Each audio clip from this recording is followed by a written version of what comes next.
Yo, what's up, everybody? We're here. We're back for the Canadian MMA podcast in person this time. Sir. I'm in Vancouver, man, with Josh, the one, the only. He made his way over here all the way from Victoria, took the ferry and shit, and we got to watch UFC 284 right now. So, of course, we're here to speak about that and to cover the latest in Canadian MMA as usual, man.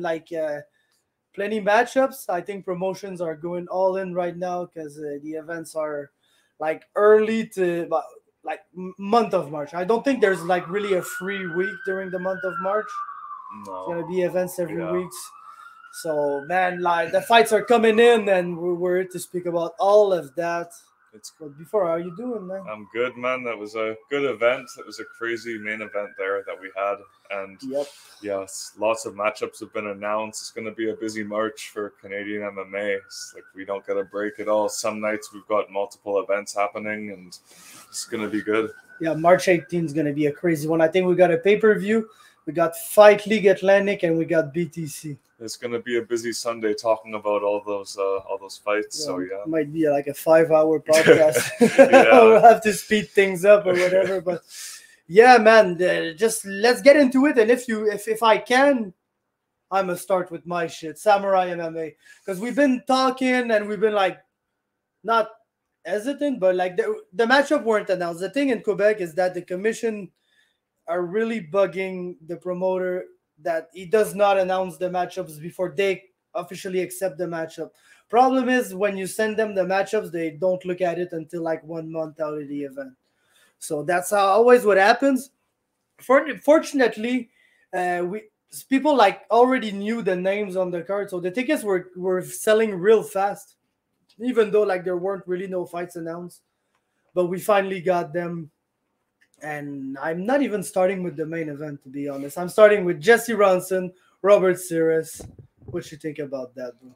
Oh, it's a great fight, man. I feel like both of them are like they're not exactly like super young, super up and coming, but it's two great fighters on Canadian MMA. I think it's a big chance for both of them to sort of get their last opportunity to make it back to the UFC because Ronson put together another like one big win in BTC back in December, I believe, after leaving the UFC, and Saraz has been going crazy in Samurai, and if he gets another win like against a UFC vet, that would be a huge statement for him. What are your thoughts on the matchup? Yeah, no, for sure. You're right. It's like the opportunity of a lifetime for Saraz. I think I've said it plenty times, but I feel like it's now for Saraz. Like he's not that young, but he's not that old yet, so it's not impossible for him to get his shot, but still like he needs to make it happen now because at 35, 36, it's kind of getting late. So it's his time right now. And like, bro, if you want to be there, you got to beat the best. And like, there might be some exciting news coming for Samurai outside of like the fights that are being announced soon. So if that exciting news is able to happen for this event, combined with a big performance from Robert against a guy who the UFC know, that could be it for him. So it's very interesting matchup. It's going to be action-packed for sure. Seres always goes out like a crazy, like a madman. That's his new strategy. Just comes out swinging. It's always hooks and guillotines with him. It's only the only two things he does, but he does it so well, and he's so aggressive with it. And Jesse Ronson is a guy that he can be a slow starter at times, but if you let him just figure you out, you're in big, big, big trouble because he's going to fuck you up badly. So it's an amazing fight. But then we've got the main event, which is going to be just after. It's Alex Morgan. He's back. And it's the event is in Laval. He's basically from the area. So that's why he's the big main event, the big attraction of this card. And he's going to be fighting a Polish guy, Łukasz Demszur. I don't really know how you say that. He's 8-4. He looks good. He looks better than his record. He's like one of the good guy on the Polish regional scene. I think it's going to be a good test for Morgan.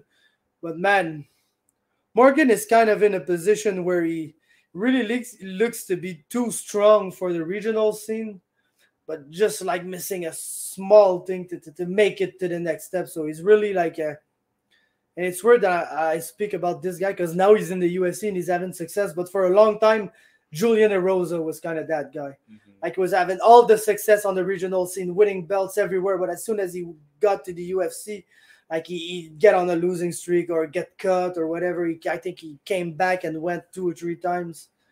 So man, like for Robert Series, it's sure that it's tough for Morgan because he just lost on the Contender Series, but Blake Builder just won tonight, so that kind of makes it a legitimate loss in the fact that he lost to a guy that's able to win fights in the UFC. It's not like he lost to a guy that came to the UFC and just got smoked by everybody. So, like, it's not the end for Morgan, and if he's able to get the win here against a well-valued opponent, it could be big for him. It could be it's an important year for him too, like in the sense that if he ever wants to get there, he's got to make it happen this year. He's got to get back on the winning streak and just make us forget about this mishap that just happened. Yeah, well, you've seen guys on the Contender Series that haven't had things go their way get another shot there, and I don't remember the guy's name, but the guy that fought Mike Malott, finished him in 30 seconds with a guillotine choke, and he got another shot in the Contender Series this past year. I don't believe it went his way, but the UFC is still willing to look past that. And with the big news that may be upcoming for Samurai, Morgan isn't in a terrible spot because he has the chance to sort of, if he isn't already, be the face of Samurai MMA. As he had an amazing performance in their first event, and he's coming back here on a huge event for the organization. And I think he's not in a terrible spot. Like you said, obviously we wish that things went better for him in the last fight, but if he gets a couple big wins this year, just gets two or three wins, then he will definitely get a shot at, if not the UFC, another one of those big organizations will be looking to snatch him up. Yeah, and of course, it can become interesting for a guy to try the PFL or try Bellator, especially if you kind of add your shot at the UFC, the Contender Series, because if you listen to the podcast last week, it's they didn't get in contact with Anthony Romero after he went there once, and he won, he did super good, but when Dana decides that no, that's not my style, I don't like it, sometimes he just forgets about you and they never really speak to you again or try to get you in again. So yeah, maybe an opening for the Bellator PFL could be interesting because Morgan's at this stage of his career, like I said, that it's kind of tough for him to be on the regional scene, and he's very, very good for these guys. He's been training at TriStar since forever. He's basically furniture in that gym at this point. So he's been going at it with the Mirsad Bektic and Arnold Allens and all the absolute crazy fuckers. So and the whole new there's a whole new wave of fighters at TriStar right now, either from the Middle East or Russia or this part of the world, and they're all absolutely stupid wrestlers. Some of them are huge, some of them are smaller, but there's a full crop of these guys right now at TriStar who I feel they're there's going to be a new generation of TriStar fighters that are going to have lots of success very soon, I feel, and Morgan is a big part in the success of all these people, so it'd be cool to see him get the recognition too at this point. Yeah, and it's as awesome as it is to see Morgan fighting here in Canada still. You almost don't want him fighting. It's good to see him fighting someone from Europe, because you don't want him taking out all of the other up and coming prospects that they match him up with. Yeah, no, of course, and no, for sure. We need as much as Canadian as we can have in success. It's a tough period for real. If you look at the Canadians in the UFC, we got some good ones, we got some younger ones too, but I don't feel that when I look at all these guys, there's one guy that I'm oh, this guy can become a champion, can become there's some guys that we kind of know what they're gonna give us and what they're not gonna give us, and the younger ones are good, but I want to name names, but there's not really Canadians with 1 or 2 fights that I'm oh, yeah, you're probably going to be a elite fighter in your division. I could be wrong. I hope I'm wrong, but just like that. Then the third fight that got announced, Frédéric Duprat, Mayo Campanella. This is very exciting because I'm not going to lie to you, Fred Duprat is 5-1, but he's kind of fought underwhelming opponents, guys with even records or Quinton Arola, even Carlos Espinoza in one of the main events. Yes, he had 12 pro fights, but it was 6-6. So it's cool to see Duprat finally fighting a guy that we know is good because he's been to Samurai before. He was only 1-0 back at that time, fought Yanis Hazard. Yanis absolutely lit him up standing in the first round, but then Mayo was able to find his takedowns and really like have good control on the ground and clearly win the 2 other rounds and get away with the upset win in that fight. And then he went back to France, won again. So the guy is 3-0 now. He's coming with full momentum. It's always going to be tough for anybody to fight Fred Duprat. Like, there's guys like that who just have like one specialty that you just, bro, if this guy gets to your neck, he's going to choke you out. And Mayo is a guy who likes to shoot for his takedown. So there's a whole dynamic there. But I'm happy to see Fred take what, in my opinion, is a step up in competition.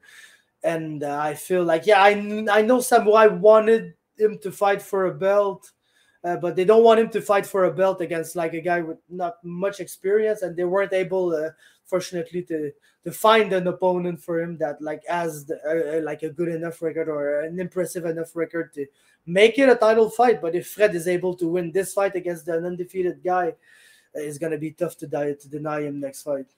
Yeah, it's nice to see him take like somewhat of a step up against someone that's undefeated, and we've seen before on the Samurai scene get a good win there where he faced some adversity but showed he was tough and was able to grind it out. And yeah, it's a good fight there for it. I'm excited to see it. He covered everything I was looking to say. So yeah, Samurai's been building Fred up well, and you'd like to see him get a title shot after this, or his opponent. I'm not even going to try to say his name because I'll butcher it, but he could steal all that hype and momentum and take it into his career and continue undefeated.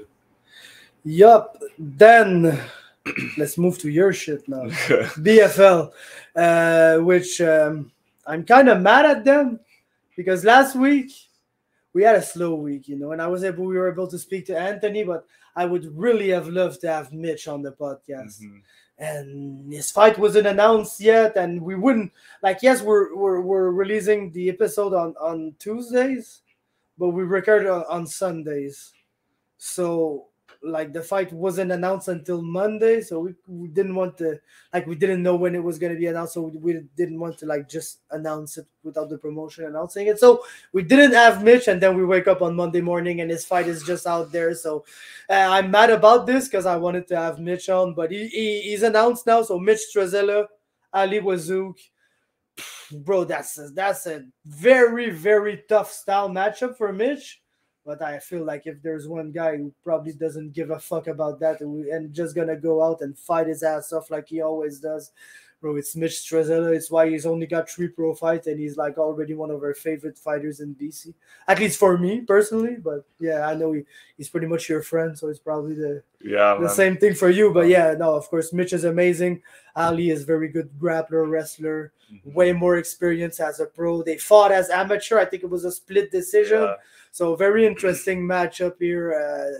I don't know what you got on this, but yeah, I don't know. It's a pretty big fight for BFL with Surrey. You don't really know what's happening with him, as he seems to be on the verge of taking that next step up. He was on your list of Canadians that we want to see in the UFC this year.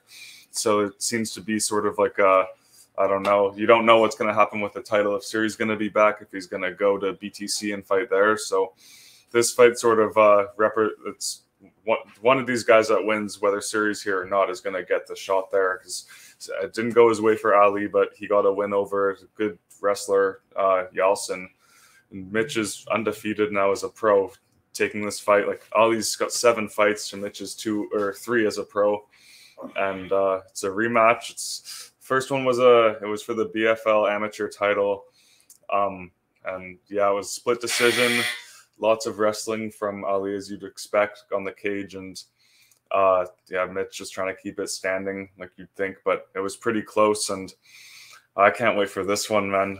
It's going to be a good fight. You feel like one of them is just going to impose their will and have their way, and Mitch is going to try to keep it standing and keep it hectic and crazy and do his thing on the feet, and Ali's going to try to smother the distance, get the takedown, and he's got good straights, good leg kick and good shots, really good wrestling.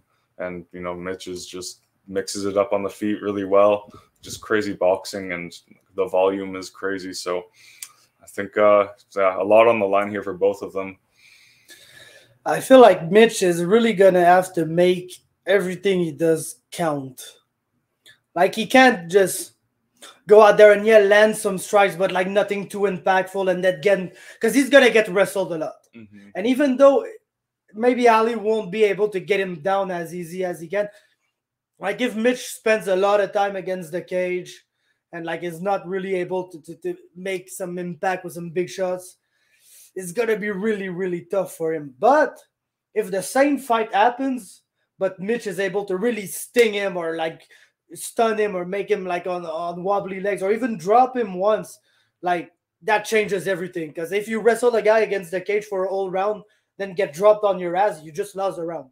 So if Mitch is able to really make his strikes count and really like be opportunist, and whenever there's a small mistake for Ali, just make him pay and just make it count, like make it look like he's doing impactful stuff. It could be a fight that switches, because we've seen Ali at some point get in trouble into some fights, and he's good. Like he's good to survive, and he's a really experienced fighter. But like we saw him be in bad positions, and I feel like this is the things that counted the most in his fight. Because I know it maybe the way that people are scoring fights kind of changed, but it's like more damage oriented now. So it's tougher. There's at least big margin of error for a wrestler. Like if you want to be a wrestler and just really wrestle and focus on that, you gotta pitch a perfect game. Because if you get dropped or you get stung once there, like you're losing these rounds like nowadays. Yeah. So I think that is the thing that could play in favor of Mitch here. Then Nicolas Ouellet, Kerry Latimer. Yeah. Bro, I'm not gonna lie, I love Nick Ouellet. He's one of my, probably, honestly, my favorite BFL fighter. Like he's a Quebecois. He's fighting. He's an amazing black belt. He does jiu-jitsu. It's like everything that he does is the shit that I like. But bro, this matchup is, bro, I don't even know what to say. Like Kerry Latimer is 14 and 33. He's just lost 12 fights in a row, maybe 13 because he was fighting tonight. I don't know if he's fighting for a promotion that exists enough that the results are already out. But like, man, like I get that he's got a lot of experience and Nick only has 3 pro fights, but like fighting guys with 12 straight losses is, and I'm not saying that to be critical on Nick. Nick just received a name, and I don't know, but my feeling is that it's probably not a lineup at the door to fight Nick Ouellet. Like it's probably not many guys that are, oh yeah, fighting a super dangerous 2-1 guy makes sense. Very good for my career. Nobody's saying that. So props for Kerry to take that fight. But no, I don't think this is a fight, to be honest. Yeah, I don't know, from fighting like one of Canada's top prospects in Matteo Vogel to fighting someone that has 33 losses and is on a 12-fight losing streak is a bit of a step down, but it gives Nick a good opportunity to make a big statement and a big performance and highlight. So I'm just happy I'll be there live to see Nick do his thing out there. But yeah, it's you kind of know how this fight's gonna go, but at least it's Canada versus USA, so we get to keep that thing going on the card. And yeah, not a lot to say about the fight, but should be a good chance for Nick to showcase his skills.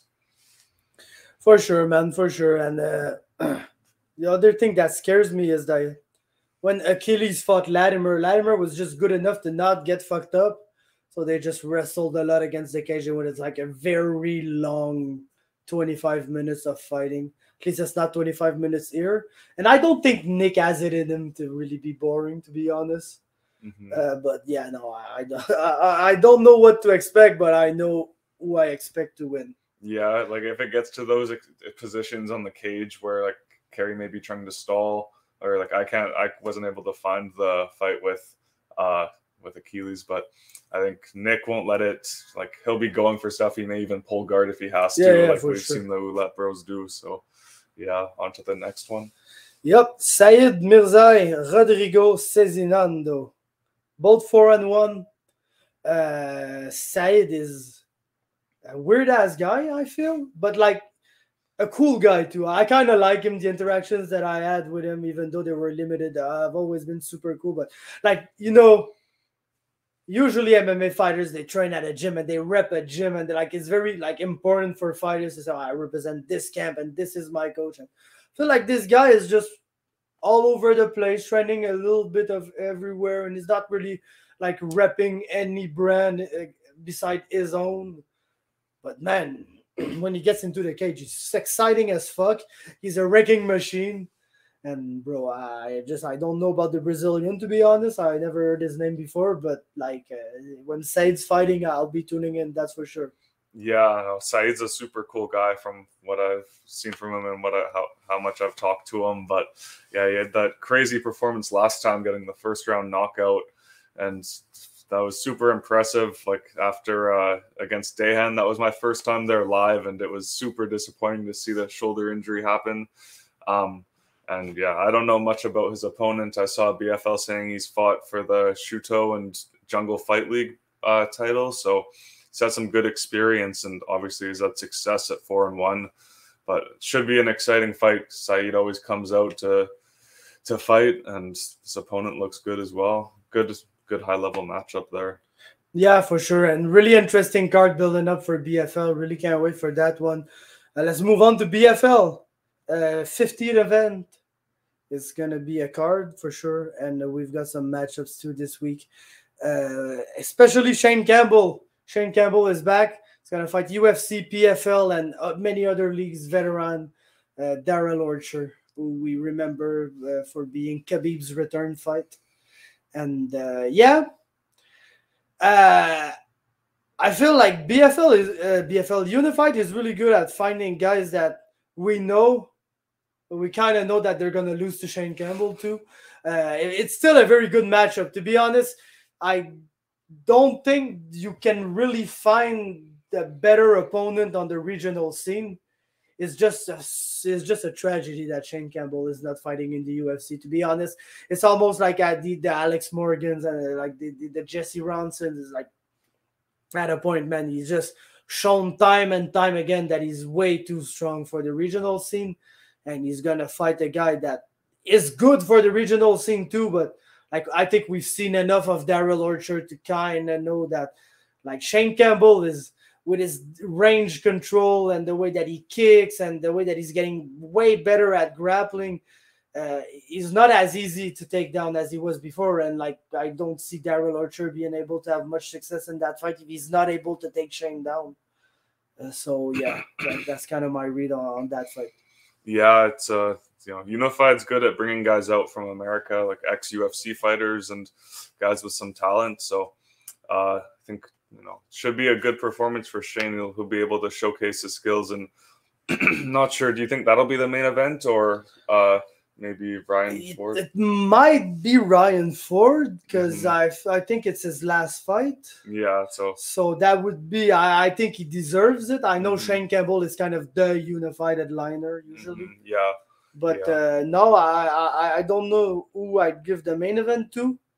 But yeah, these two fights are clearly the two top fights, and the other fights is Ryan Ford, like we just said, fighting Faber, who looked very good at Unified when he fought there, but is just taking like a monster step up in competition right now.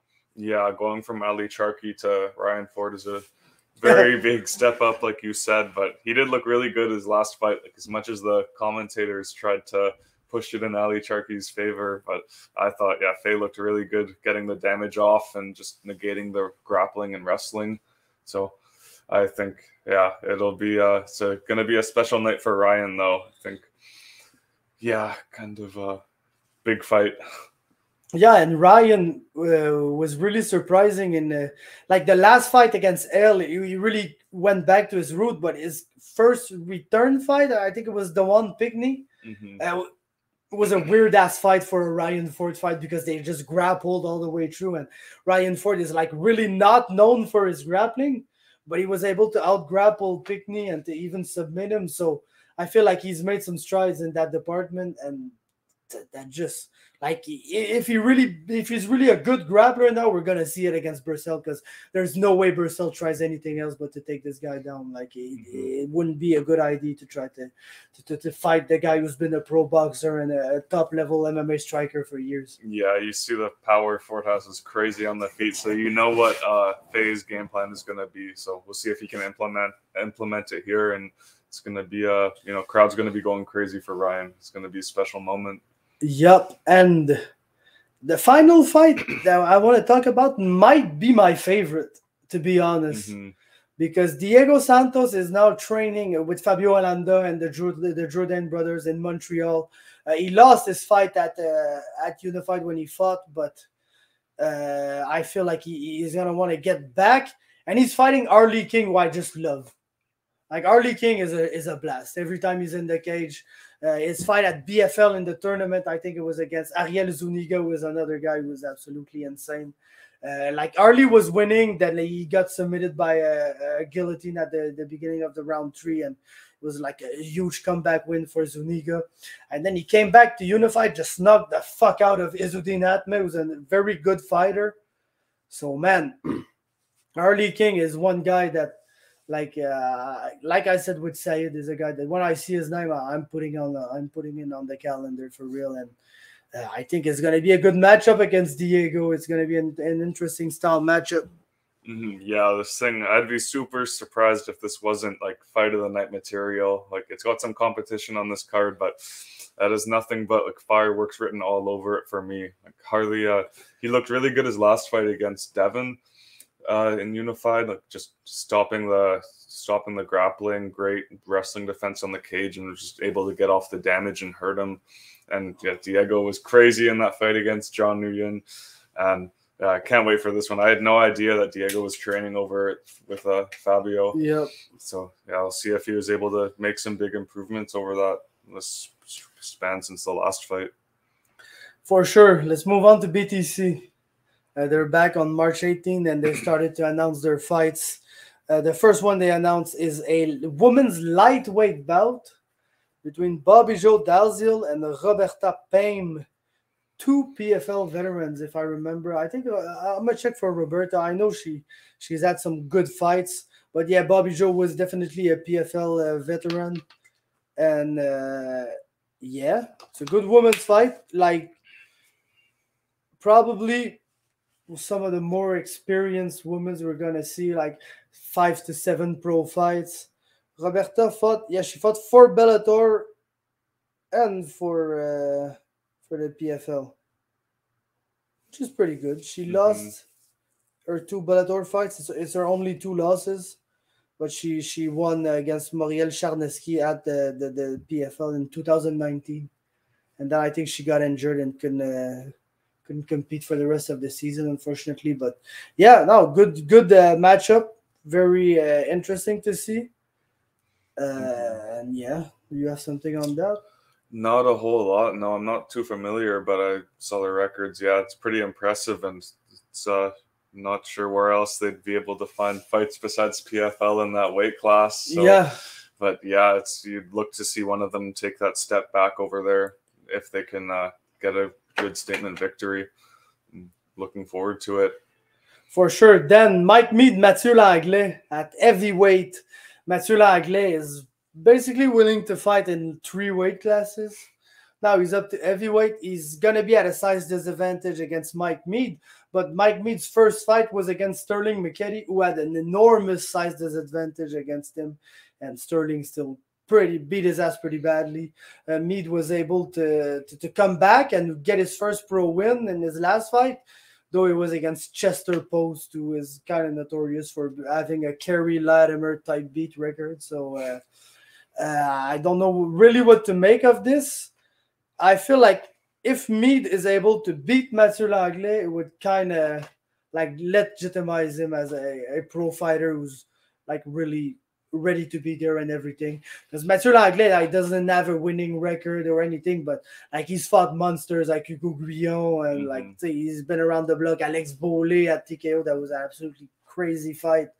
So Langlais is at the worst case a good professional opponent. So if Mead is able to fight him, that makes him to a good professional fighter. And if he's not able to defeat him, then maybe he made the jump a little too quick, but we wouldn't blame him because heavyweight, it's not like you can be an amateur heavyweight and find fights that easily. So, yeah. Definitely an interesting matchup. I think there's a good dynamic between these two guys. Yeah, Nita's a monster. I think he's like 6'5". Yeah, he's his first fight. I was there and I seen him in the locker room, and he's a big guy. Yeah, yeah, and this fight's like a really good measuring stick for him against Glace. So yeah, it should be super exciting. Like judging off of Langlei's previous fights, he doesn't care. He's down to fight, and we're gonna get to see how good Mike Mead is. And yeah, it's just like a good measuring stick, like I said, for him to what to expect for the rest of his career. Yep, and then very interesting pro debut, one I've been waiting for a while. Zachary Baldwin is gonna make his pro debut against Blair West. It's gonna be a flyweight fight. Zachary Baldwin is like about 2 kilometers tall. He's a Muay Thai fighter. He's very, very good striker. And Blair West, he wants to make amends because his first pro fight did not go his way and then got stopped because of a cut. And like, I think you couldn't really get mad at it because like sometimes a fight gets stopped because of a cut and you feel, this guy had a chance to win. I won't say that Blair had no chance to win against Naismall, but like it wasn't going in that direction at all. So it's going to be the second chance to make a good first impression. And Zach Baldwin is going to be a long-awaited first impression because we've been like his last fight was against Tommy Morrison, his last amateur fight, and then Tommy has fought twice as a pro since, and that's what like having all the problems that Tommy had to actually get in the cage with an opponent. Like I think every Tommy fight was a short notice opponent that came on 1 week's notice, and first event he got pulled by the commission. The last event, his opponent fell through at the last second and they couldn't find a replacement. So all that to say, Zach has been due for a while and now he's going to be there. And that's a prospect. That's one of the amateur prospects that I had on my watch list for a while. And I'm really excited to see him as a pro fighter now. Yeah, I'm really looking forward to seeing him make his pro debut in that flyweight as well. You don't get to see like a ton of those fights at that weight class here in Canada. So it's always great to see talent there. And yeah, Blake. Yeah, Blair. Yeah, or Blair. Yeah, Blair. He had a long amateur career. I think he had 14 fights. So it's a good test for.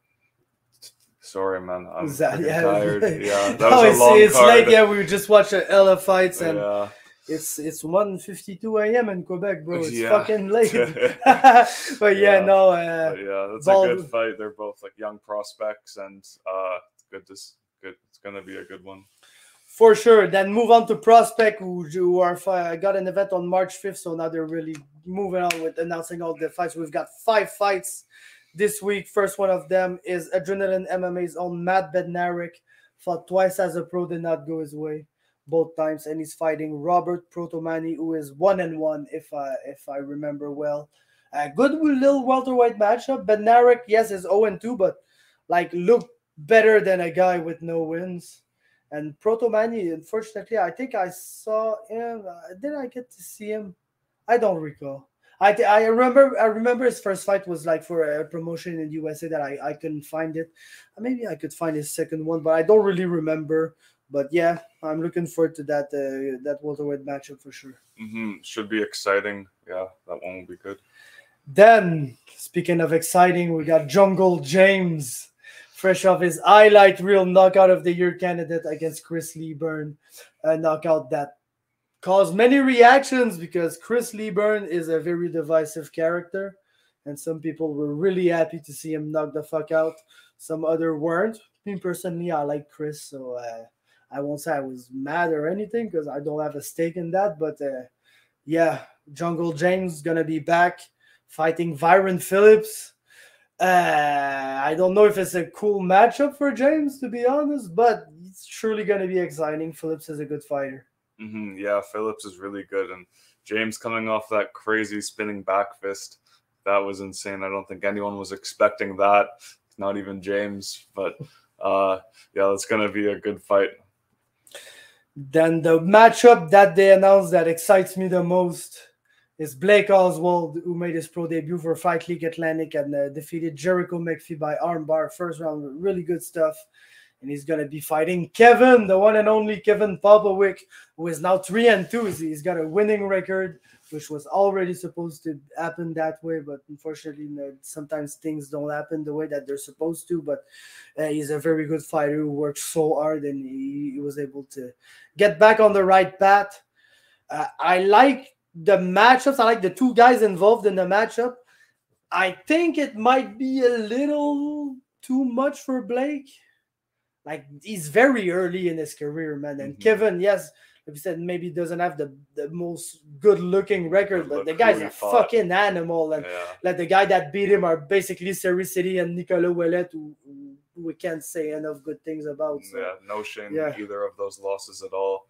But yeah, it's a really good chance to see if Blake can like sort of put himself in the same conversation as Seri City and Nick Ouellet with only 2 pro fights if he gets the win. But yeah, Kevin's really looked like he's sort of like turned a corner after those 2 fights, and now he's 3-2 coming off that savage knockout over BTC.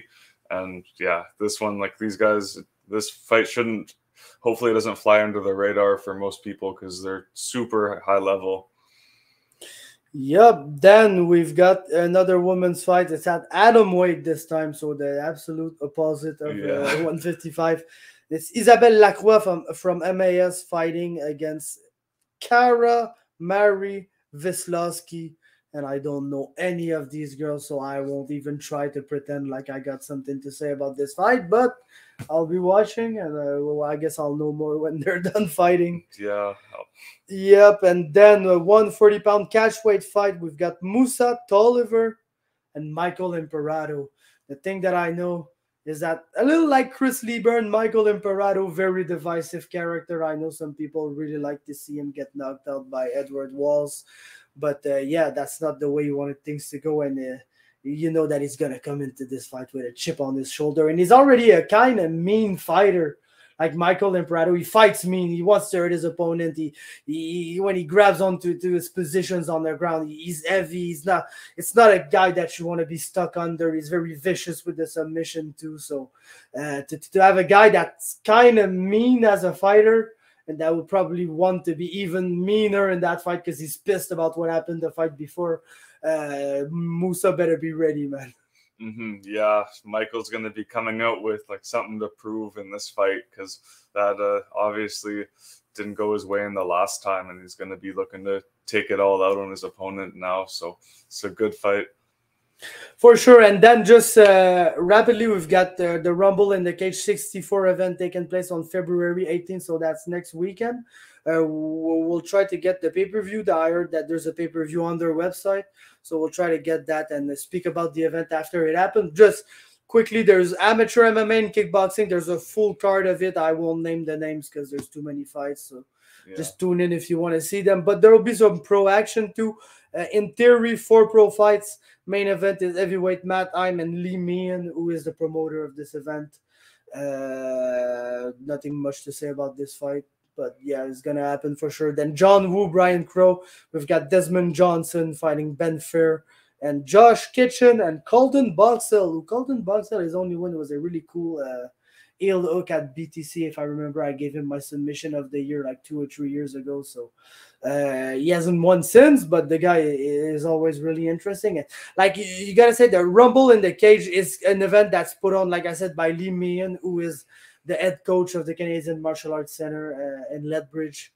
So it's kind of an event that, you know, like the Avok fights or the fucking there's Champions Creed one, Absolute MMA. It's really, I don't want to say it's showcase fights for the guys training at CMAC, but it's guys from that gym involved in fights with guys from other gym on the amateur card and on the professional card. So it's a like lower level event like, because it's not a big promotion that puts on like super big shows with high production value and in like big arenas or whatever.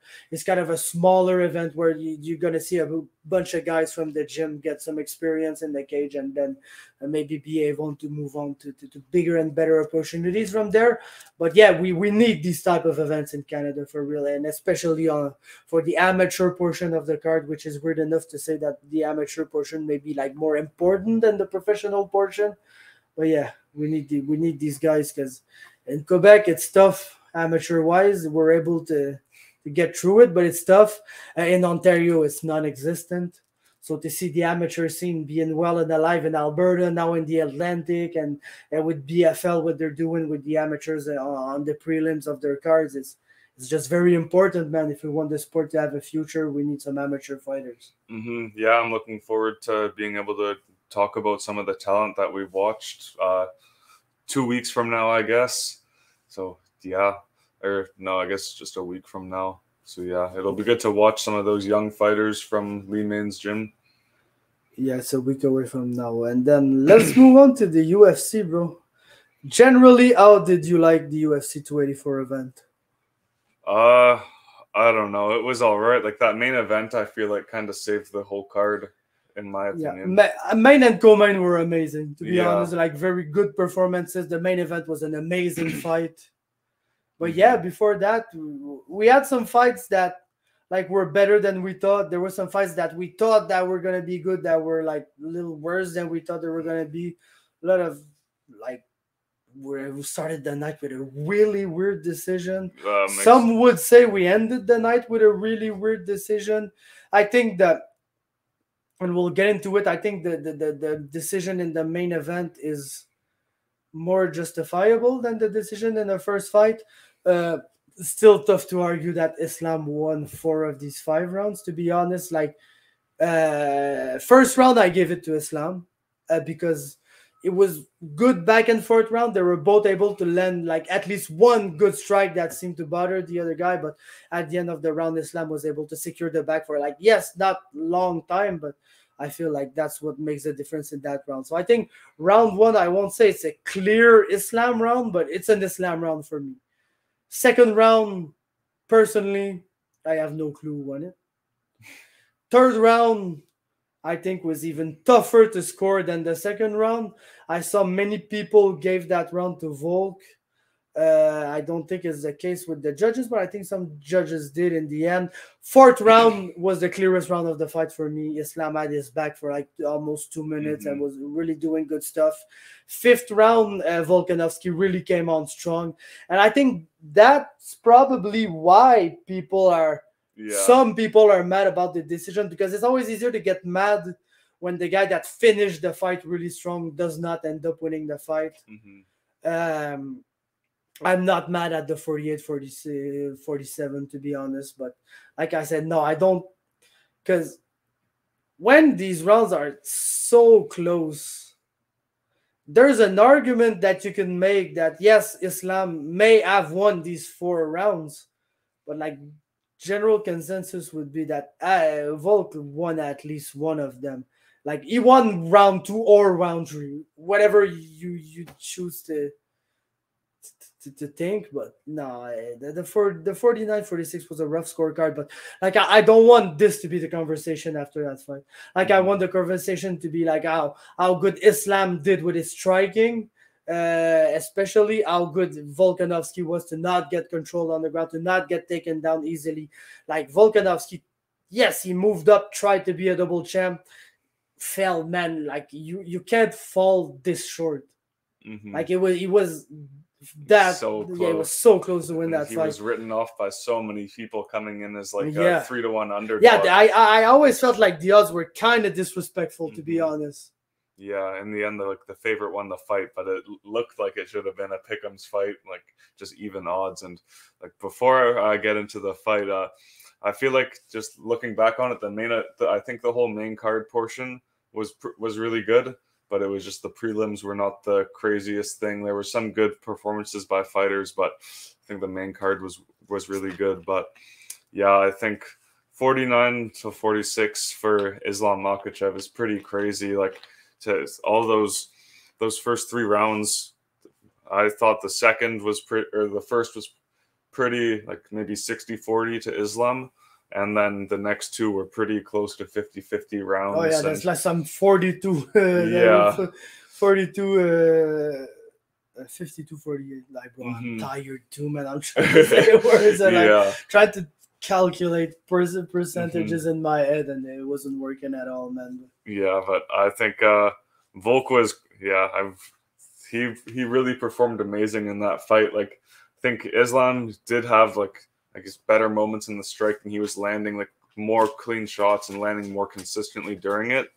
But I think Volkanovski, what he did so well was defend the takedowns and be defensively sound in the grappling, but that doesn't get you points or doesn't score on the judges' scorecards. And when it was standing, it was like Volkanovski would just sort of wait and blitz in crazy and would land maybe one in every 5 of those blitzes. He would land a clean shot that would have Islam reacting. So he just, as much as I was rooting for him, I don't think he did quite enough to like really make an impact in rounds 2 or 3 to make it clear to the judges that he won the round, where like Islam ended round 1 strong on his back after the striking. They each had their moments of wobbling each other, and round 4 Islam had his back for I think good 3 minutes of the round probably. But yeah, for Volkanovski to end that fight that way is like something people are not going to forget in a long time. Like, on top of Islam ground and pounding him,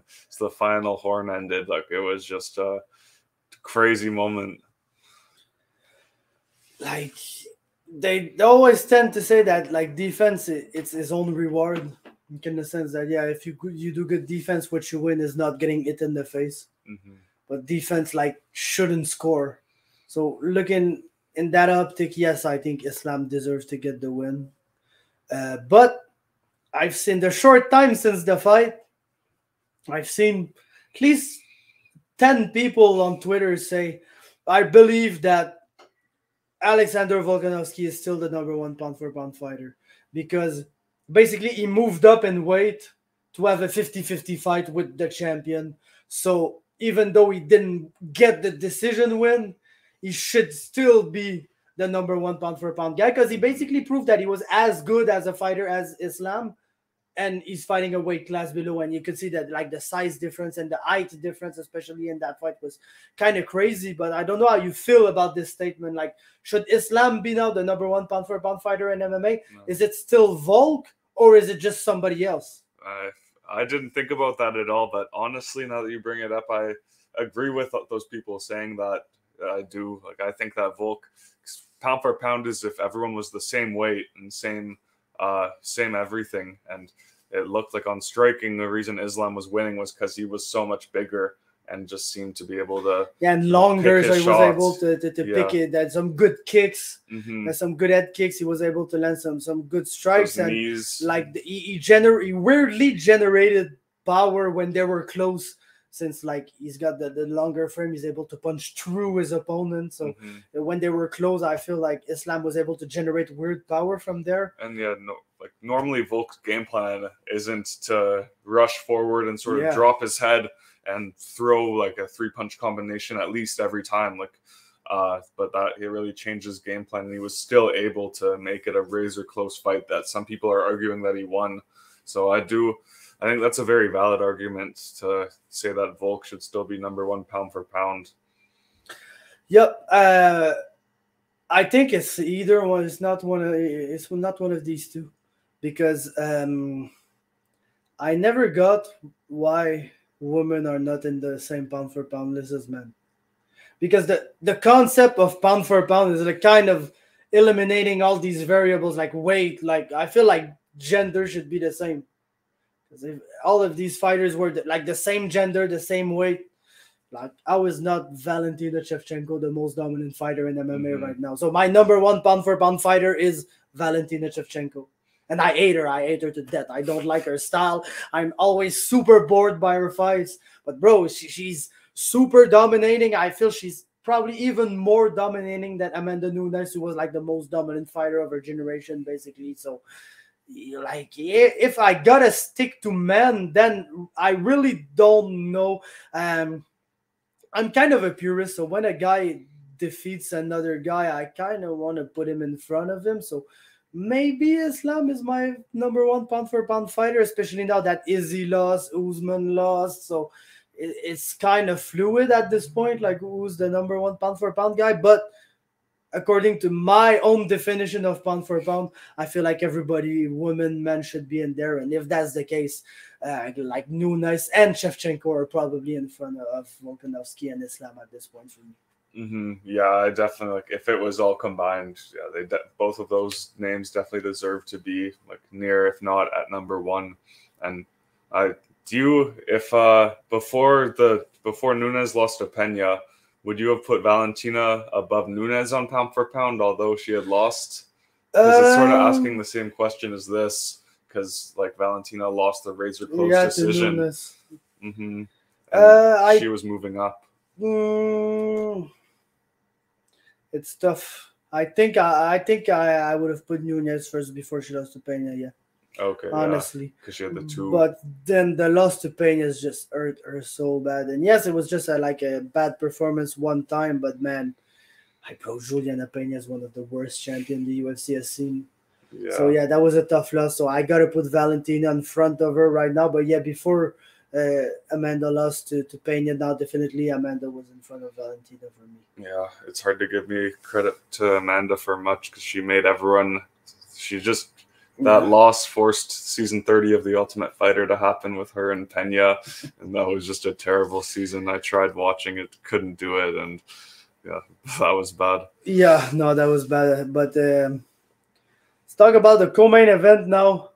Yair Rodriguez had just an amazing performance. At a point, I was kind of getting mad at him because I was like, bro, you are fucking this guy up on the feet. And yes, Josh Emmett was always dangerous when they got close because the guy is just very powerful and he's got these overhands and he's able to land them. And yes, he was able to hurt Yair here and then, but like he was getting pieced up. And I like how Yair was able to lead with the kicks and finish with the punches just after landing the kick. He did some amazing stuff. And bro, fought like a jackass, to be honest. Like that's not the way you like. If he fights like this against Volkanovski, he gets badly fucked up. Yeah, he's not getting you can't basically try to let the guy take you down and just play under like that. It's just, bro, it's not good strategic way to fight if you want to be an elite fighter at the top of a division. And yes, Josh Emmett got caught into a triangle, and yeah, it was beautiful what he did. Like beautiful submission, beautiful setup, and everything. But like as a grappler, I find it tough to like it's a dumbass approach to fighting to just be able to willingly, like there was so many times that he has his feet on the hip and like on a full butterfly that you can just like push like this and the guy is off you. You got all the leverage from there to push him off, and now he was still trying the triangles and he put himself in bad positions by missing some of these submissions. Like in the end, it paid off. So who am I to say that it wasn't a good thing to do? But you can't do this against a Volkanovski or even like a Max Holloway or even a Brian Ortega. Like if you tried to play that game against Brian Ortega, bro, I don't think it would have ended very good for him. So, man, I absolutely love Yair. He's one of like almost all the Mexican fighters. They're so cool and they look like very enjoyable people and they're fighting like absolute madmen. Often in a very non-intelligent way, but they still they get the job done because they're so good and they're so skilled. And I'm a huge fan of Mexican fighter and Yair especially, so I'm very happy he won. But bro, like he probably had the best performance of his career while still making me doubt about him. Yeah, it was pretty frustrating to watch just because like at the end of that, he was having so much success on the feet, but was just choosing to play around on the ground, go for submission after submission. But it paid off at the end. But just in like end of the first round, like it seemed, I think at one moment he went for a submission, didn't get it, and then Emmett got his back from there. And he got his back. It was pounding him, and I was like, bro, you're eating shots that you didn't have to eat. You didn't have to take this damage at all. But like you're just willingly there and playing this, and now you're getting in your head, and like it almost made the first round like tough to judge, even though if you look at 4 minutes of this round, it's just Yair fucking the other guy up. Yeah, it got pretty hairy at the end because Yair, he was going crazy. Like those body kicks looked like one of them hurt Emmett pretty bad. And then like Yair just decided to get wild in exchanges and just brawled in like 2 or 3 separate exchanges in a row within like 15, 20 seconds. And then like Emmett got him to the ground. I can't remember if it was a slip or what happened, but yeah, it was frustrating to watch. But round 2 looked like it was like sort of the exact same as round 1, but Yair was doing even better on the feet until it went to the ground. And then he ended up catching him in one of those submissions, and super impressive. And if UFC doesn't go to Mexico with both of them on the card, I'm going to be so mad. Now's the best time to do it. Right, you got 2 Mexicans with a belt. I know everybody thinks this belt is kind of foolish. Kind of do too, to be honest, but because the champ was moving up, like you really want like to establish the next contender right now. And Yair, I know there's some people that don't like him because he kind of been like, I don't want to say complaining like about Volkanovski and why am I not getting my title shot and all that. And yes, he's have like a bumpy road in the UFC. Got cut once and they brought him back. And some weird stuff happened with him like during the years. Wasn't able to be as active as he would have liked to be too. But now he's there. He's at the top of the division, and man, he's a super exciting fighter. So I don't think he's gonna beat Volkanovski at all, to be honest. But it's gonna be a hell of a fun fight. Yeah, it's gonna be super hard. Like it's so hard to see him have a chance. Like obviously he has the chance with that wild style, but on the feet, like he was going for so many submissions tonight, and saw like Brian Ortega had 2 locked-in submissions against Volkanovski. Like the mounted guillotine looked like it was like handed on a platter to him, and he latched it in and couldn't finish it on him. So it's hard to imagine Yair being able to have success on the ground against Volk, especially with the performance we saw against Volk grappling against the consensus best grappler in the UFC. So, but yeah, it was just a great performance from Yair, and it was a pretty rocky road for him to get there. Like 2-year layoff, fights against Holloway, and loses a decision in an all-out war. Then gets the weird win at the end of the first round against Ortega with the injury, but he managed to somehow get his interim title shot off of those 2 fights, and very marketable style, and coming from a very marketable place of the world where the UFC is trying to promote. So kind of all fell in his favor, and I'm certainly happy about it. Get to see 5 rounds of Yair. Yep. Yeah. Yair's our guy, man. But before that, Jack Della Maddalena is bro. He's a fucking crazy guy. And during the live, me and Ella we kind of alluded to the fact that like I don't think he's submitting much people, but I think he could get a submission maybe, and then he just chokes him out. But yeah, he did good. He didn't do much in that fight. No, to be honest, he caught Randy with a good shot, and I think Randy got stung, and while being stunned, he just slipped and fell on his head and got absolutely pounded out from there.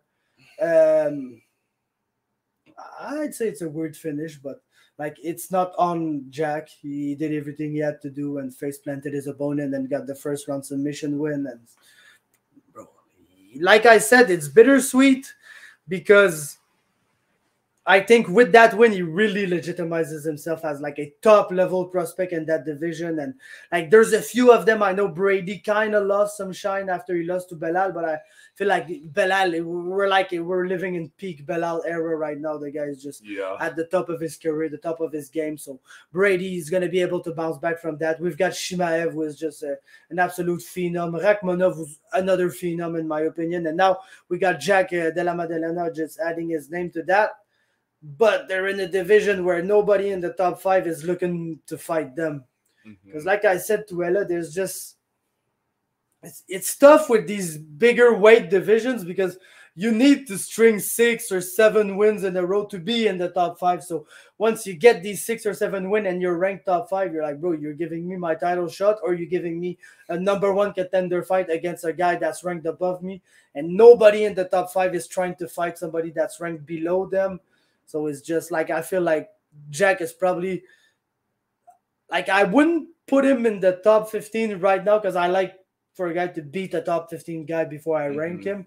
But the way that the UFC rankings are working, we might see him pop up at like 14 or 15. And then he's going to get a top 15 guy in his next fight. But yeah, it's cool. It's very cool to have a guy like this in the division.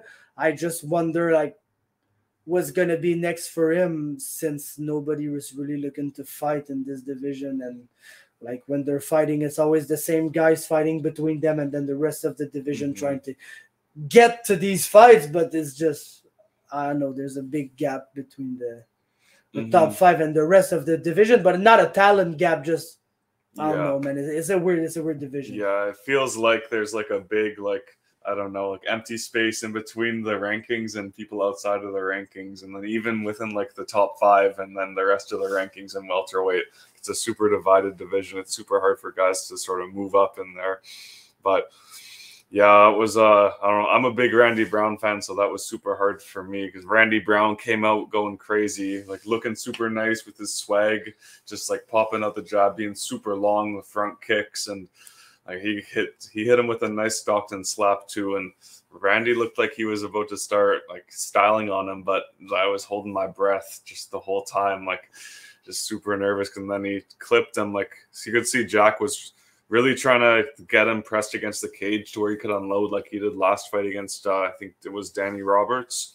And when he finally he got him against the cage, landed that weird shot, almost like low jaw, like to the neck almost. And then it was sort of like a comical knockdown, like Randy faceplant somersault almost. And then, yeah, Madalena just jumped on the opportunity, ground and pound, and forced Randy to try to get up to his feet and try to, it's hard talking about it. I'm so disappointed. I wasn't super confident that he would win, but just the way that it started, it was like almost like Tony Ferguson versus Michael Chandler again for me. Like not a brutal finish, but like I thought Tony was going to get smashed. He came out, dropped Chandler, won the first round, and then yeah, it was like condensed, less brutal version of Ferguson and Chandler for me. I get it. There's like nothing worse than expecting a fighter to to lose. Then he comes in and starts winning. You're like, oh no, he's gonna do it, man. How is that possible? And then it's just like falls flat right there. Yeah. So, for Jack Della Maddalena, I saw like Li Jingliang is one guy that I could see giving him a shot in the rankings. Yeah. He's usually like not a Luke, Chiesa, all these guys. But it's like when you beat these guys, you're there, and then like, bro, it's like there's Covington there not fighting. There's Masvidal who's just coming out for a big like headliner featured fight. Gilbert Burns probably not looking forward to fight. He just fought Neil Magny because he had nobody to fight. So I don't think like he's fighting Masvidal, but I don't think he's gonna take 2 step downs, like putting quotation marks, because Jack is really good. But like ranking wise, I don't think he's taking 2 step downs in 3 fights, especially if he beats Masvidal. And I think that's common knowledge. People pretty much expect him to beat Masvidal. So yeah. Yeah, it's just tough, man. It's just tough for these guys to get into the top 5. Thing that is good about Jack is that he's still young in his career, so it's not like he's an older guy and he needs to be there quickly. He's still got the time, but yeah, let's see how it plays out in the future. Yeah, and in 13 calendar months for him, he has 4 wins, 4 first-round stoppages in the UFC. He said he's going to Bali, I think it was, after and taking a little bit of a vacation, and that's not the worst thing to help sort of. Everyone in the rankings beside the Leech and Neil Magny and Luque are booked up. So I think it's a good chance for him to sort of let some more fights, like potential opponents represent themselves. I could see him and Michelle Pereira getting matched up if Pereira loses to Sean Brady. And yeah, I like the Leech fight though. I think that would be a good one. Yep, for sure. That would be heartbreaking for me though. Oh, you're a big Leech fan? I like both a lot. Oh, yeah. The Leech is just.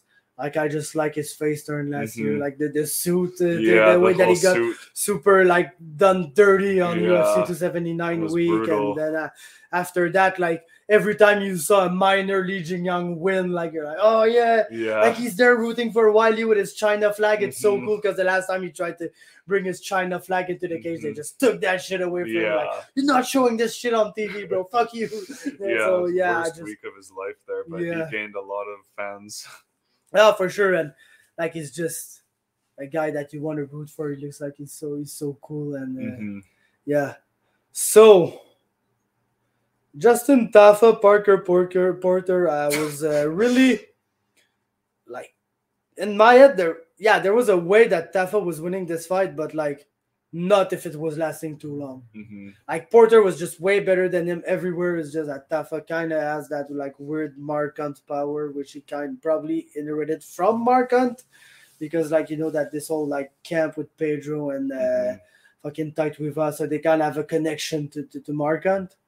And bro, he knocked him out Mark Hunt style. Like Porter really threw his whole damn self into a strike with his hands low, just gave the perfect angle for the check hook. Like when you're still in front of the guy, but the guy is just there and you got the chin right in front of you. He just touched it and was able to even connect with an uppercut while the guy was falling down. And bro, that was a walk-off knockout, Mark Hunt style. Crowd went crazy because that was a local guy. And bro, like if we're gonna have to see heavyweight fights between mid heavyweights, I'd rather see him get super knocked out in the first round. Yeah, I'm really glad that was the result, because otherwise I think it would have been like Porker grinding out a 3-round decision. But instead we got a crazy knockout from Tafa, like just like perfectly timed hook, and he got like sort of like a glancing shot afterward too to really seal the deal, and no ground and pound needed. It's just like walk off Mark Hunt style, and gave the fans something to cheer about. That was sweet. Yep, and to open up the main card, there was a draw. Jimmy Crute, Alonzo Menifield. That's the fight that I didn't get the chance to see the full fight because I went to 7-Eleven. I tried to watch on my phone, but like I was walking and trying to buy shit and interacting with the cashier and everything. So I didn't really get to see much of the two first rounds. Then I saw the third round, which Crute won and Alonzo lost a point because of a fence grab. Like I said during the live, I don't really like when referees take points away, like without warning or everything. But I feel like people don't know how much energy you need to land a fucking takedown. Like, bro, it's tough, man. You gotta like that's why they say if you miss too many takedowns, it could just take your gas tanker away right away, because it's tough, man. It's tough to land these takedowns. So when you got a takedown and the guy just grabs the cage and takes it away from you by cheating, I feel like if there's one time that really warrants an instant point deduction in MMA, it's kind of that time. So I won't be mad at the point deduction, but the point deduction did that Menifield lost his win, basically. I think he kind of deserved to lose it too, because in that second round, it looked like he had Crute like hurt so bad on his feet, and then he just decided to clinch on the fence for quite a while and give Crute a way back into the fight. But in those circumstances where it like looks like it's obvious that someone's about to get the takedown, and like and they're going down, and the guy grabs the cage, would you rather just see them like put them down in the full guard and opposed to taking a point? What's your opinion on that, of just giving the guy the position? It depends, man. Because like if you got a really good takedown going on, you might not end up in guard. Yeah, you could take him down and end up on side control. That's best case scenario, but often half guard, which is a very good position for MMA. Like jiu-jitsu is very 50-50 because the guy under has a lot of stuff he can do, the knee shield and everything like there. But in MMA, when you can sit on a good half guard, be heavy on one of the legs of your opponent, not for him to be able to escape, then you can just go with the ground and pound. So it's a very good position in MMA. So to just say, oh, no, you got the takedown, you go down and start in this guard. And I think I'd rather see the point deduction, even though it's kind of harsh. But it's probably because I grapple, so I know like if I was that close to landing a takedown on a guy, and I worked all of this to get to my takedown, and then the guy just screws me by grabbing the fence. Yeah, I feel like he deserves a point deduction, but yeah, I know it's a good. I think there's an argument to make either way, but yeah, no, like you said, Alonzo kind of deserves to lose his win here, even though he won the two first rounds. Yeah, I know. But yeah, no, that was a draw, and like in the end, it was a good, fun back and forth match to start the main card, and like it's not like we care enough about any of these guys to be like super mad that I can't believe they screwed Alonso out of a win. Like, bro, it is what it is, man. Yeah, that fight too was crazy because end of the first round, it looked like Alonso had him finished, and Crute, like, I've never seen someone that out of it shoot and successfully land a takedown. Like in the dying seconds, Crute just got it and got him against the fence and like saved himself because it looked like 5 seconds left. Alonso was ready to land 2 more ground and pound shots and finish him, but Crute's one tough guy. He like fought back and on one judge's scorecard won the second round after almost being out on his feet like Matt Schnell against Suma Derji. So respect to Crute. He had the whole crowd with him and looked like it helped him in that fight. Yep. Then we've got Tyson Pedro, Modestus Bukauskas. Do you want to say stuff about that fight? Because no, I wasn't really able to concentrate on it because it looked like it was absolute trash. Not a lot. Like it just looked like Pedro after like 4 minutes, he was gassed out already. Like I guess he fought Ike Villanueva and Harry Hunsucker's last 2 fights and got him out of there like so easily. Now he has someone that puts up a little bit of resistance, and I'm honestly happy for Modesta to get back in the UFC after grinding hard in Cage Warriors, getting those 2 wins, and now on a week's notice. And didn't he get cut after Khalil just destroyed his knee? Yeah. Yeah, that was a tough way to get kicked out of the UFC. So yeah, you gotta be happy for the guy, of course. And he's got an amazing name, so I'm super down with that. Then Josh Koulibaly, Melsik Bagdasaryan. Like Josh wasn't getting his ass kicked. I don't think he was really winning the fight up to the point that he just won the fight. But bro, if you're gonna be an opportunist, that's the way you do things. You just capitalize on a mistake, took the back, instantly went for the choke, and he fought. I think Melsik did well to try to fight off the choke. Maybe didn't have the good like defensive mechanism to prevent the choke from, because sometimes you appreciate a good choke defense, but sometimes if you just do the right things, you just don't get caught into a choke, so you don't have to defend the choke. That's always the best scenario, to be honest. But yeah, no, Josh Koulibaly was an opportunist in that fight, and like he kind of made Melsik pay for the way that he behaved at the weigh-in. Like it was an intense face-off, but the way that Melsik just like tried to grab him by the face and push him, it was a little disrespectful. And Koulibaly made sure to make him know after the fight that he just smoked him and he didn't have much respect for him. So, and to be honest, Koulibaly is. I'm gonna compare him to Jung Yun Park here, and that makes absolutely no sense because they don't have the same style. But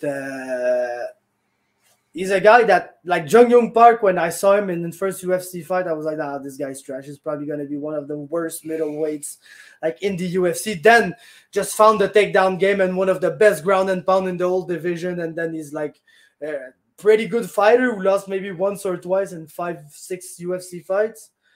And Koulibaly is kind of the same. Like first fight, very tough against Jalen Turner. Then I don't know if it's second fight. I think he fought Charles Jourdain. Really surprising performance, but it's a draw because he gets fucked up in round 3 and everybody gives the 10-8 to Jourdain. But man, really overachieving in his UFC career. And you gotta love a guy that it's like not that much of an athlete, not that much of like a. There's nothing that he does that you're like, oh, this guy is super skilled, but he's just in your face. He's tough. He's got an art of goal, like one of the biggest arts you're ever going to see in MMA. And, bro, sometimes it's just enough. You can be the more skilled fighter, but if you make a mistake and there's just a guy that will, like, never quit, he's going to be in your face. He's going to capitalize on your mistake, and you're just going to lose the fight. And that's what happened to Melsik, and I'm pretty scared for him now because the Edmund Tarverdian fighters, usually when they lose, they don't win again.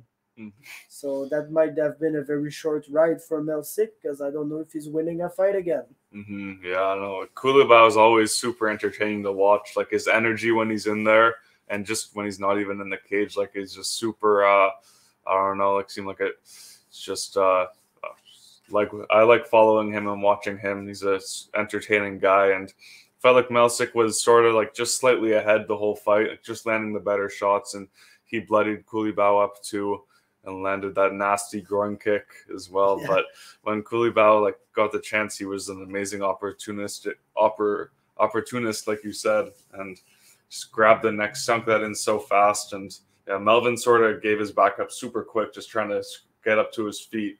And yeah, they're getting up on all fours, guys. People gotta stop doing that. That's a wrestling get up, and it's the best way to get your back taken and get choking. Like, bro, technical stand up jiu-jitsu is not really tough. It's like one of the first moves you learn. Just please stand up that way, people. Like, you're not gonna give your neck away. You're not gonna give your back. You're not gonna give anything. Yeah, but yeah, or he's gonna roast you on the fight recaps. Then we've got Clayton Rodriguez, Shannon Ross. Fight that didn't make much sense in my opinion, because Shannon Ross, I don't know if they were just like sympathetic towards his cause or what, but guy lost on the Contender Series. Put up a great fight, but lost. They still brought him in, and he was fighting Clayton Rodriguez, who really looked like a good prospect coming in. Was kind of underwhelming in his first fight, but you knew that he was due for big stuff, and like that wasn't a good matchup at all. Clayton just ran through the guy in less than a minute. It kind of felt like the UFC was almost trying to do both people a favor, because Clayton had some hype on him, and then he had that disappointing split decision loss to, I think, CJ Vergara in his debut. And like, although most people think he should have won the fight, shouldn't really be that close against someone to the level of Vergara. So yeah, they were giving him this guy that's coming off a knockout loss on the Contender Series, but they're letting him get a chance in the UFC and let him fight in his hometowns. But yeah, Clayton made quick work of him and did what he was, and like I thought he was supposed to do. Yeah, then we've got 1, 2, 3. We have 5 other fights on the card, and that's the portion where I was just sleeping because I was dead tired because of we had a big night last night. So, man, I don't know if you got anything to say about any of these fights. Got Malarkey Prado, Jenkins against Shaynis, Loma Lukbunmi, Elise Reed, Blake Builder, Shane Young. And then, yes, we're going to speak about the first fight after that. So in these 4 fights, if there's anything you want to say about any of these fights, go ahead. Because like I said, I was sleeping and I didn't see them, and I will not go back and see them. Yeah, I don't know. It felt like Prado came in on short notice against Malarkey. Malarkey did what he was supposed to do. He looked good in there, was landing some good strikes. I didn't watch it like super close, and nothing standing out crazy for me right now. But then Jack Jenkins just sort of, those leg kicks were crazy on Don Shaynis. It's sort of both those fights, UFC was sort of giving the Australian guys a good chance to win in front of their home crowd, and they both took advantage of it. Shaynis also Jenkins was looking good in the grappling as well, but Shaynis got one crazy reversal at the end of the second, I think, where got mount and stuff, but still a 30-27 solid performance from Jenkins off Contender Series. Luma looked really good. Got that rear naked choke in the second round, and yeah, she was just looking good in the feet. I think she gave up her back at the end of the first round, so it was kind of scary at the end there. But she stayed safe and then was able to get that rear naked choke in the second. And yeah, Blake Builder, who's not the fan favorite over here in Canada, got not at all. No, but he looked good against Shane Young. Had some, like, he got off to a good start. Young kind of fought back and got the second, but then Blake landed some really good shots in the third round, and proved that he's a solid fighter and a UFC quality fighter. Yup, and then first fight, Elvis Brenner, who is a Shuto box fighter from Brazil, making his UFC debut against Zubaira Tugukov, who absolutely won this fight, then lost a split decision, and there was even a 30-27 for the Brazilian fighter in that fight. Bro, how do you even explain that? I was pretty speechless afterwards, and still am. Like, I have no words really for it. Like, it makes no sense. It felt like yeah, you could give one of the rounds to Brenner, but Zubaira was landing the cleaner strikes and more of them consistently, and just, I guess maybe because he had some cuts on him, But if the judges just look at the guy's face after the round and looks at who looks worse, that's not how you judge the fight. No, so exactly. I don't really get it. I was really scared after seeing that to start off the fight with a brutal robbery. I was like, what are we getting ourselves into here down under? But it rest of the card wasn't bad. Yeah, no, unfortunately enough, it turned out okay. Yeah, maybe one weird scorecard, like we said in the main event. But outside of that, I think most of the deserving people like won their fights. But yeah, no, that decision was bad, to be honest. Like me too. It was the beginning of the event. I hadn't fallen asleep yet, but I was tired and everything. So I can't say I was super concentrated on this fight. But yeah, from the general feeling I had watching and what you guys were talking about and what the commentators were saying, like everybody kind of had the feeling that Zubaira really deserved that fight. And yeah, even Twitter was pretty unhappy about the decision after the fight. But yeah. And on MMA decisions, every single media member had it for Zubaira, and over half of them had it 30-27 for him. Yeah, no, so that's a rough one, knowing that one judge gave it 30-27 the other way. Yeah. And that's probably the score that decided the fight. So yeah, no, not good. But yeah, what are we gonna do, man? Yeah, it's not like Zubaira was kind of on a good run, 3-fight win streak, I think. Yeah, good-ish run. Like not a guy that's making the most noise in the division or nothing, but yeah, doing some good stuff, and now gets his winning streak snapped because of this. But like, it's not like this fight was gonna decide like the next big contender or anything. So yeah, it happened. It's not good, but it's not the end of the world. Yeah. It was the first fight on the card. It's just a weird way to start for sure. Yeah. It's not like there were big stakes on the line there, but just it was weird way to start the card. Yep, and probably killed a lot of parlays because Tugukov was the biggest favorite on the card, and I know it killed some of mine. Yeah, one of mine too. So that's why I say that. So yeah, man, I think that'll be it. Yeah, for a good week. Next week we're gonna be looking at the fucking Rumble in the Cage card. Is there? Yes, it was supposed to be the Sandhagen Cheeto fight, which was pushed back to be in front of the public. So it's gonna be Andrade and Blanchfield now. Who is Andrade stepping in for? Fucking Tyler Santos. Yeah. So. Very exciting. You look I guess we got Andrade, so that's good. Yeah, no, Andrade, like amongst the women fighters, she's one of the fighters that, like I said last time she fought, she's got the John Lineker style. So I like that. Like when you're talking about women's main event, it's probably one of the best you can put in that position. So yeah, I think that what may be tough is the lineup under this. Yeah, I can't even really recall many people on the card, to be honest. Like, is Zach Pauga on it fighting Jordan Wright? Bro, what the fuck, bro? That might be in a few weeks. I don't really... Yeah. How is that the only fight you remember on that card? Let's say the two most random fucking guys. I just was like, oh, they are giving this tough loser a shot. Like, not loser, but the guy that didn't win tough a shot. Yeah. And yeah, We'll find out who's fighting on Saturday, I guess. We'll look into it a couple of days before then. Yeah. We'll talk about it on the podcast, and we'll be recapping our Rumble in the Cage event too. So thank you guys for tuning in. Thank Josh for coming through and watching the fights with us tonight. Yeah. It was cool, even though I slept for an hour and a half. And for sure, we'll be there next week. Unfortunately, I won't be in Vancouver anymore, but all good things must come to an end. Yeah, it won't be the last in-person episode of the Canadian MMA podcast. That's for sure. I'll be back. So thanks, guys, for tuning in. And that's it. Let's close that shit right now.